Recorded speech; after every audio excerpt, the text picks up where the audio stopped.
I'm Jijo. I'm the founder of Buy Me a Coffee and Voicenotes. So a few weeks ago, my friend Anwar, he founded Cookies, which, one of those annoying cookie banner pop-ups that you would have to accept before you see the actual site.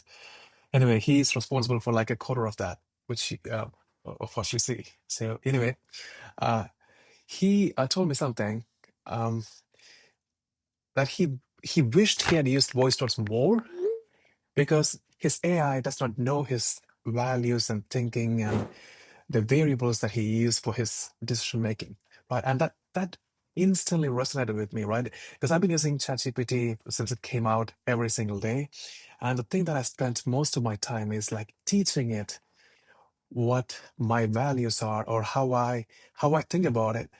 Otherwise, they're giving the same answer for everyone, right? Even if it's the most intelligent model, it's just the same for everyone. So, and I personally believe that our value, the value that we create, comes from our contrarian thinking or our unique insights or our imperfections or things that we disagree with other people, right? That's how we create value. If I think about it, buy me a coffee is a disagreement with PayPal of how a donation button should look like. And that is the value that we created. Anyway, him saying that, I thought it was a joke, to be honest. Like, it's my friend, and him saying that about voice notes was like such a huge compliment. I almost thought it was a joke. Anyway, um, and him saying that sort of clicked something in my brain because we already connect Claude or ChatGPT to your emails and calendar and Slack and all of that, but it won't solve that because emails are performative or reactive. The Slack chats are reactive, and it's not really your unfiltered thinking, right?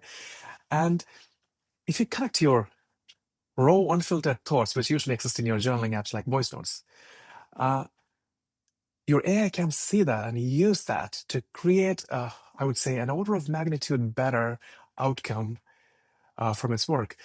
And so we shipped something last week. It's an MCP, a Model Context Protocol, which is like lets AI access or do stuff with third-party apps or your computer. So voice notes as an MCP now. I'll link to how to do it in the description below, how to connect it and all of that. Takes 2 minutes. Anyway, once you do that, you can ask your Claude or ChatGPT to use that to do literally anything you want. For example, I was planning second quarter for Buy Me a Coffee. And for the quarterly planning, I literally asked my Claude to, hey, look at my notes and come up with 10 items that I mentioned in my meetings or my memos with a one-liner beside each explaining why I was excited about it or why I thought we should sort of do it. And it made me a very compelling list of 10 items which I should consider for the upcoming quarter. And that was incredible. Another example was I asked it to create a blog post in my own tone and style about something, right? It was about an investment thesis.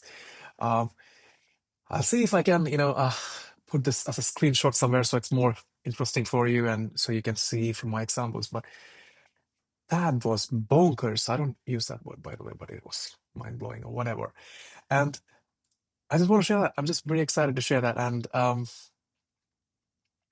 uh, it's one of those things that I keep telling my friends that, hey, one thing that I miss with AI is that it doesn't come with contrarian or points or disagree with each other. Like ChatGPT and OpenAI or ChatGPT and Claude can't disagree with each other because they come from the same place. You know what I mean?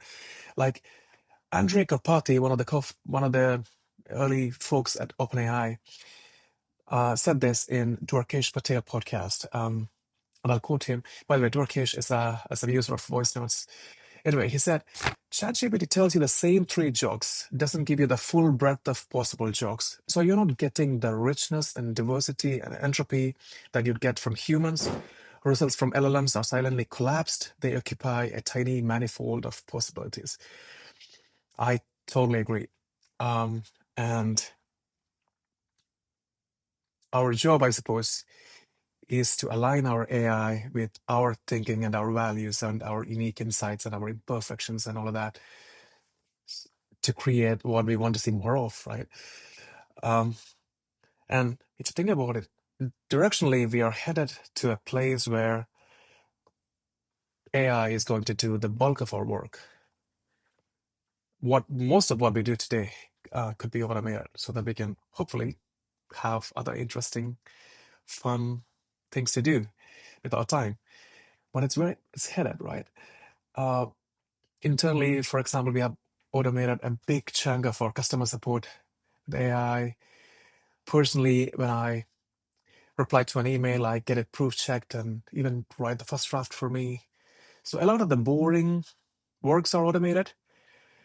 And directionally, it seems like we're headed where AI will do bulk of our work so that we can do the 10%, and maybe that creates a ton of value. In that case, making it behave more like us would be the most valuable thing to do. Anyway, very exciting. I think you should check it out. I'll link to how it works below, and I hope this helps.